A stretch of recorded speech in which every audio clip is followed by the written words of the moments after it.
हाय children, आप सब कैसे हैं। मैं आशा करती हूँ आप सब अच्छे हैं। आज मैं 10th स्टैंडर्ड कश्मीरी सेब के पार्ट 2 के बारे में डिस्कस करने वाली हूँ। तो पहले दिन पार्ट 1 डिस्कस किए थे, अभी हम पार्ट 2 डिस्कस करने वाले हैं। तो चलो स्टार्ट करते हैं। दुकानदार ने तराजू उठाई और अपने नौकर से बोला, सुनो, आज से कश्मीरी सेब निकल ला, चुनकर लाना। दुकानदार ने तराजू मतलब तराजू का अर्थ होता है तोलने का साधन। तो दुकानदार ने तराजू उठाई और अपने नौकर को बोलते हैं, जो हेल्पिंग हैंड हम बोलते हैं ना, उसे नौकर कहते हैं। तो नौकर को बोला, सुनो, आज से कश्मीरी सेब निकल ला, चुनकर लाना। लौंडा 4 सेब लाया। लौंडा मतलब बालक। बालक ने कितना सेब लेकर आया? 4 सेब लेकर आया। दुकानदार ने तोला, एक लिफाफे में उन्हें रखा और रुमाल में बांधकर मुझे दे दिया। दुकानदार ने उस 4 सेब को तोला और एक लिफाफे मतलब एक पेपर बैग में रखा और रुमाल में बांधकर लेखक को दे दिया। मैंने 4 आने उसके हाथ में रखे। लेखक ने दुकानदार को 4 आने पैसे भी दे दिया। घर आकर लिफाफा जो का तो रख दिया। लेखक ने घर आके उस पेपर बैग को जैसे तैसे रख दिया। रात को सेब या कोई दूसरा फल खाने का कायदा नहीं है। रात को हम क्या करते हैं, कोई भी सेब हो या कोई दूसरा फल हो खाते नहीं है ना। खाने का कायदा नहीं है। कायदा मतलब नियम। फल खाने का समय तो प्रातः काल है। फल खाने का समय कौन सा है? मॉर्निंग में होता है। सुबह हम फल खाते हैं। आज सुबह मुंह हाथ धोकर जो नाश्ता करने के लिए एक सेब निकाला तो सड़ा हुआ था। लेखक मॉर्निंग को क्या किया? मॉर्निंग को मुंह हाथ धोकर आया और ब्रेकफास्ट करने के लिए एक सेब निकाला तो तब देखा कि वो सड़ा हुआ था। एक सेब सड़ा हुआ था मतलब वो खराब था। 1 रुपए के आकार का छिलका गल गया था। जैसे 1 रुपया होता है ना, उस वैसे ही उस रेड एप्पल का रेड कलर का स्किन में 1 रुपया का जैसे वो छिलका स्किन वो गल गया था। समझा रात को दुकानदार ने देखा ना होगा। लेखक ने तब जब एक सेब खराब निकला ना तो लेखक ने सोचा कि रात को दुकानदार ने नहीं दिखा हुआ है इसलिए दे दिया है। दूसरा निकाला मगर ये आधा सड़ा हुआ था। तब लेखक ने क्या किया? दूसरा सेब निकाला। फिर दूसरा सेब भी आधा सड़ा हुआ था, उसका हाफ पोर्शन खराब था। अब संदेह हुआ। अब लेखक को डाउट होने लगा, दुकानदार ने मुझे धोखा तो नहीं दिया। अभी लेखक को डाउट होने लगा कि दुकानदार ने मेरे साथ चीट नहीं किया। तो तीसरा सेब निकाला। तब लेखक ने क्या किया? तीसरा सेब निकाला। ये सड़ा तो ना था मगर एक तरफ दबकर बिल्कुल पिचक गया था। क्या हुआ था कि तीसरा सेब जब निकाला तो तब वो देखा कि एक तरफ दबकर बिल्कुल पिचक गया था। जब कोई चीज क्या होता है, दब जाते हैं तो क्या होता है कि पिचक जाते हैं ना, तो वैसे ही तीसरा सेब भी बिल्कुल पिचक गया था। चौथा देखा। तब लेखक ने क्या किया? चौथा सेब निकाला। वो तो बेदाग था मगर उसमें एक काला सुराख था। जब चौथा सेब निकाला लेखक ने तो तब देखा कि वो बेदाग था। बेदाग का अर्थ क्या होता है? साफ। मगर उसमें एक काला सुराख था। लेकिन उसमें एक क्या था? एक काला सुराख था। सुराख का अर्थ होता है छेद। जैसे एक सुराख मतलब छेद, जिसे होल भी हम कहते हैं। ठीक है, काला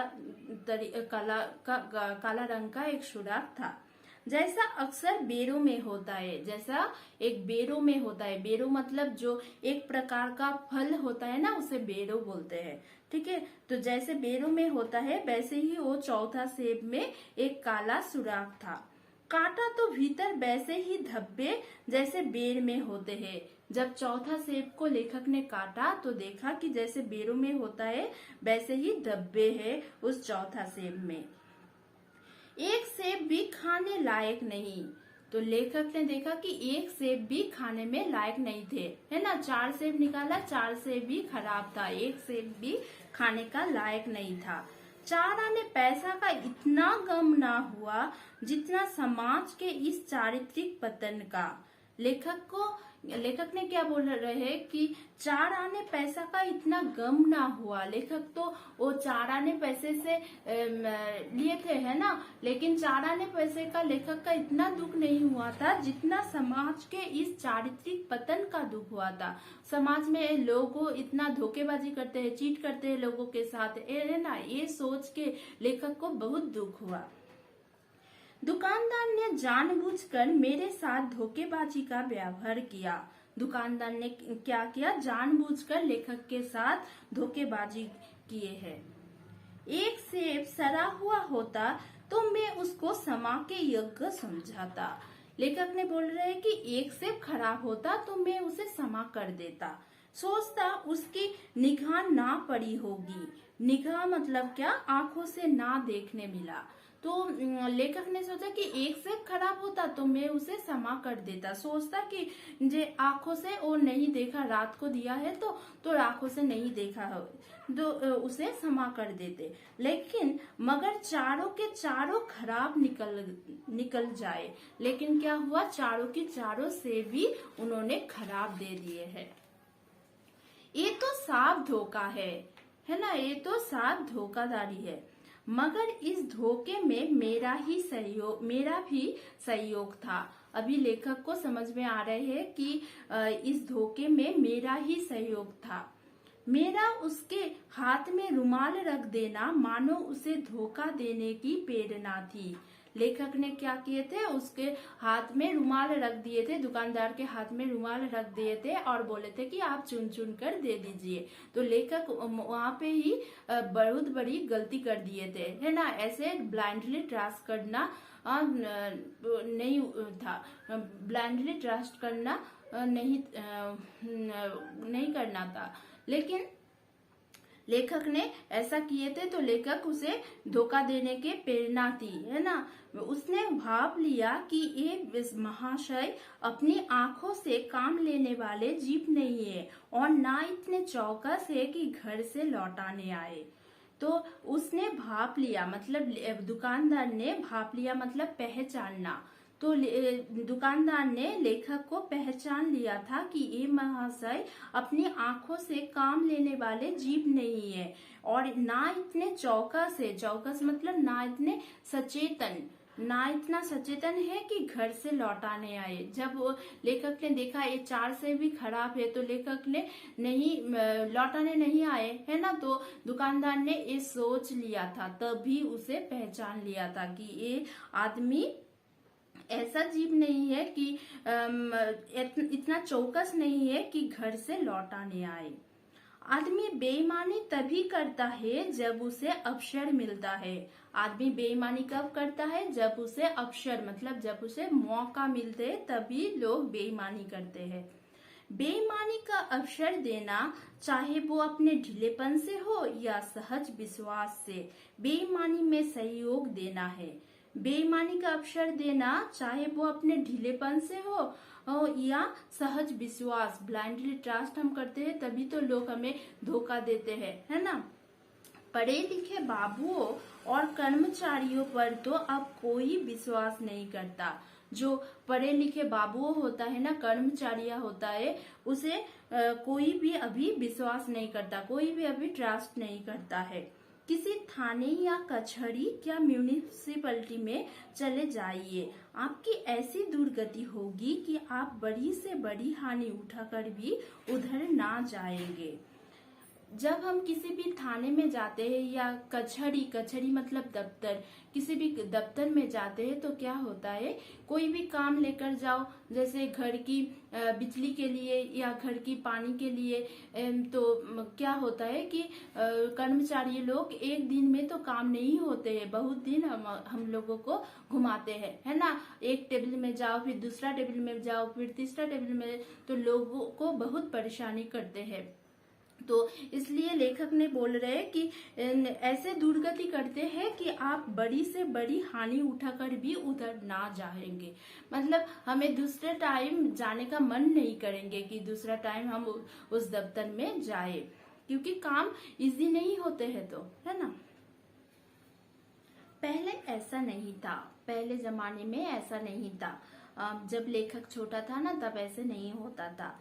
व्यापारियों की साख बनी रही हुई थी। व्यापारियों को, जो बिजनेसमैन होता है ना, वो ऑनेस्ट पर्सन होते थे। ये तोल में चाहे छटक आज छटक कस ले, लेकिन आप उन्हें 5 की जगह भूल से 10 के नोट दे आते तो आपको घबराने की कोई जरूरत ना थी। लेखक ने क्या बोल रहे हैं कि ये तोल में चाहे छटक आज छटक कस ले, मतलब जब कोई भी चीज देते हैं, तोलते हैं, तो क्या थोड़ा कम ज्यादा होते हैं, लेकिन पैसे में कोई भूल नहीं होती थी। अब अगर 10 के नोट दे आते तो आपको घबराने की कोई जरूरत नहीं होगी। आपके रुपए सुरक्षित है, आपके रुपया सेफ है। मुझे याद है एक बार मैंने मुहर्रम के मेले में एक दुकानदार से 1 पैसे की रेबड़ियां ली थी। लेखक को क्या याद है? लेखक एक बार की मुहर्रम के मेले में गए थे और दुकानदार से 1 पैसे की रेबड़ियां लिए थे। रेबड़ियां मतलब क्या? जो तिल और गुड़ से बने एक मिठाई होती है, उसे रेबड़ियां कहते हैं। तो लेखक ने 1 पैसे की रेबड़ियां के जगह कितना पैसे दे दिए थे? 8 दे आया था। घर आकर जब अपनी भूल मालूम हुई तो दुकानदार के पास दौड़ा गया। लेखक को याद नहीं था। जब घर आया तो उसको दिमाग में आया कि अरे मैं तो उसे ज्यादा पैसा देकर आई हूँ, 8 पैसा देकर आई हूँ। तो तब लेखक ने क्या किया? दुकानदार के पास दौड़ के गया। आशा नहीं थी कि वो 8 लौट आएगा। लेखक को आशा नहीं था कि वो पैसा लौट के आएगा, पर लेकिन उसने प्रसन्न चित्त से 8 लौटा दी। लेकिन दुकानदार ने क्या किया? खुशी खुशी, प्रसन्न चित्त मतलब खुशी के साथ दुकानदार ने लेखक को 8 लौटा दिया और उल्टे मुंह से क्षमा मांगी। और दुकानदार ने क्या किया? लेखक के पास क्षमा भी मांगी। यह कश्मीरी सेब के नाम से सड़े हुए सेब बेचे जाते हैं। यहाँ मतलब आज के जमाने में क्या होता है? कश्मीरी सेब के नाम से सड़े हुए सेब बेचे जाते हैं। मुझे आशा है पाठक बाजार में जाकर मेरी तरह आंखें ना बंद कर लिया करेंगे।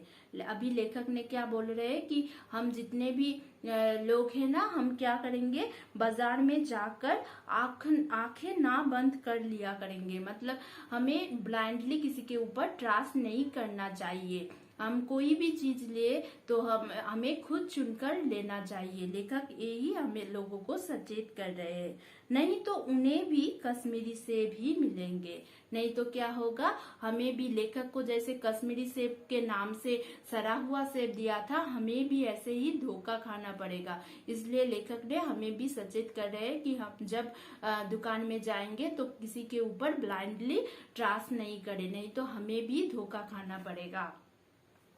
तो ये था कश्मीरी सेब के बारे में। मैं आशा करती हूँ आप सबको समझ में आए हैं। तो आज यही तक बच्चों, फिर मिलते हैं नए एक वीडियो के साथ। तो थैंक यू, बाय।